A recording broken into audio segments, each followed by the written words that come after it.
ওয়ালাইকুম বিসমিল্লাহির রহমানির রহিম।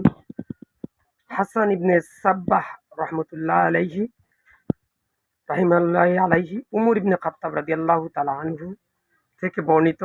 তিনি বর্ণনা করেন, এক ইহুদি তাকে বললেন, হে আমিরুল মুমিনিন, আপনাদের কিতাবের একটি আয়াত আছে যা আপনারা পাঠ করে থাকেন, তা যদি আমাদের ইয়াহুদি জাতির উপর নাজিল হতো তবে অবশ্যই আমরা সেদিনকে ঈদ হিসাবে পালন করতাম।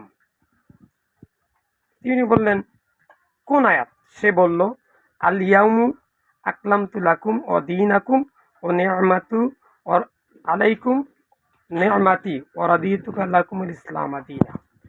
আজ তোমাদের জন্য তোমাদের দিনকে পূর্ণাঙ্গ করলাম ও তোমাদের প্রতি আমার নিয়ামত সম্পূর্ণ করলাম এবং ইসলামকে তোমাদের উপর দিন হিসাবে মনোনীত করলাম।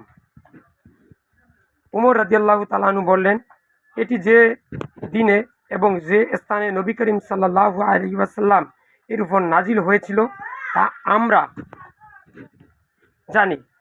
তিনি সেদিন আরাফায় দাঁড়িয়েছিলেন এবং তা ছিল জুমার দিন। আসসালামু আলাইকুম।